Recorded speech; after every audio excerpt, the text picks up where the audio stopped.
going to be reacting to junk food. Today's video was sponsored by carrots. We're actually alright if you put other stuff on us. I wouldn't consider my parents health nuts, more like health kernels. They would never buy unhealthy snacks, but they wouldn't force me and my siblings to go outside and play because it was always burning hot. And we just licked the melted candy off the sidewalk anyways. They would never buy sugary cereal. The most sugary cereal my parents got was Honey Nut Cheerios. But my mom would mix the Honey Nut Cheerios with regular ones to make it more healthy or something. So I would start every day spending 15 minutes picking out the regular Cheerios from the cereal bowl. That's right, my parents didn't buy us cable, Cocoa Puffs, or candy. My life sucked. We were allowed to eat sugary cereal for one day out of the year, and that was on Christmas morning. It's a fun tradition, and we still do it to this day. As a kid, I would always get jealous when my friends would pull out their Lunchables and tell me how much their family ate out and all the sugary cereals they got to eat. Meanwhile, I had a PB&J sandwich on wheat bread with the crust still on, but it's okay because I like the crust. But now looking back, I'm just so grateful that my mom cared enough about my health to instill these healthy eating habits into me at a young age. I mean, I don't follow them anymore because I live on my own and I don't know how to cook and bagel bites taste so darn good, but I'm still thankful my mom taught me what I should be doing. Now, if there's any parents watching this going, I like the way this James's mom character thinks. Good. I would recommend to all parents that you should be teaching your kids healthy eating habits as soon as possible. I definitely didn't appreciate it at the time, but now that I'm older and wiser, I'm thankful that I like the taste of wheat bread. My parents had a saying, the whiter the bread, the sooner you're dead. What? They would always get wheat bread. What? Even for hot dog and hamburger buns, they got wheat. Some of you might have had to use sandwich bread as hot dog buns. You're poor, I get it, but at least you didn't have to use wheat bread. However, now that I live on my own, I still get the wheat bread because I don't want to die young. I still have YouTube videos to make. Some things never change, I guess. Except I do get the white hot dog buns. The wheat ones are still gross. When I was a very little kid, my dad's work was throwing a barbecue get-together thing, and I got to eat as many hot dogs on white bread as I could handle. But the best part of it all was I got to wash it down with soda.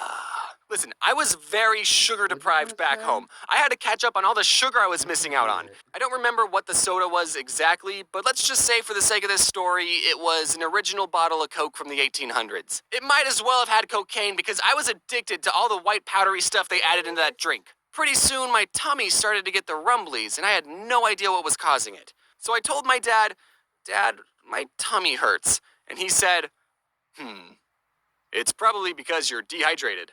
Here, have some soda." What? And I still respected my dad at that age and thought he knew what he was talking about, so I drank more soda.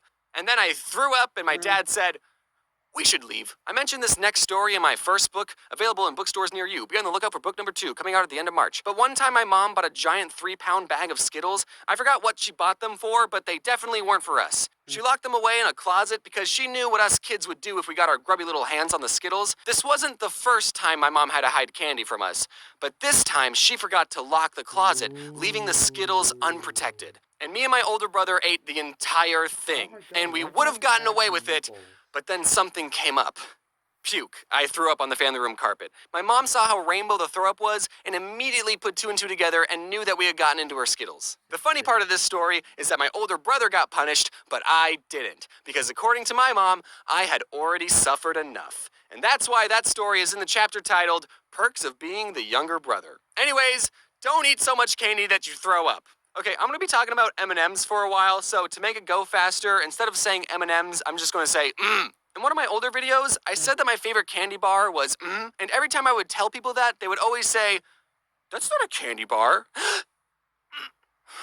just can't do this anymore. But then something interesting happened. A year after that video was posted, actually released a bar version of their candy. So now I can absolutely say that is my favorite candy bar and not get any weird looks. Someone at the marketing team sent me a box of candy bars, and I think they wanted me to promote it, but because I said that are my favorite candy bar, whenever I go to a convention, sometimes you guys bring me candy, which is very thoughtful, but, you know, I like other things too, like Oreos and Twix and money. You know, I'm just saying you don't have to bring me all the time. When I was visiting London, I went to the store with my friends Adam and Mads, and if you don't know about the London store, it's 4 stories tall, 35,000 square feet, and according to Wikipedia, the largest sweet store in the world. So it was kinda big. Once I stepped inside, my first thought was, Okay, this is too much. It was like the candy forest scene in Willy Wonka, except it was all chocolate hated and the movie expensive. Willy In one part of Wonka the through the store, you could make your 90s. own custom mms with a picture and two When I was phrases. younger. So for the picture, I Googled my cartoon self, held up my phone to the camera, and it bloody worked, mate. And for the phrases, naturally, we wanted to write something that was meaningful, so we wrote Mad Stinks and Adam Smells. But the employee didn't allow us to write that because it was too negative and went against the brand. So knowing we were not allowed to roast each other, the next phrases we decided to print was get mads and something else YT. It wasn't creative, but without being able to make fun of each other, we didn't have a lot to work with. But those phrases weren't allowed either because they were the names of some YouTubers, so they got flagged by the system and they told us, you'll need permission from the YouTuber even though you're both right here. Listen, boys, I'm just a employee. I don't want to get sued. On one hand, I'm glad that has a system in place to prevent people from stealing. But on the other hand, it's just What do you think we're gonna do with them? So after 2 failed attempts at getting the phrase we wanted, we settled on getting Adam and Mads. At least I still got my Cannonball guy printed, even though technically this image is copyrighted, so you'll be hearing from my lawyers soon. One of the disadvantages of being a YouTuber is the lack of benefits. We don't even have dental.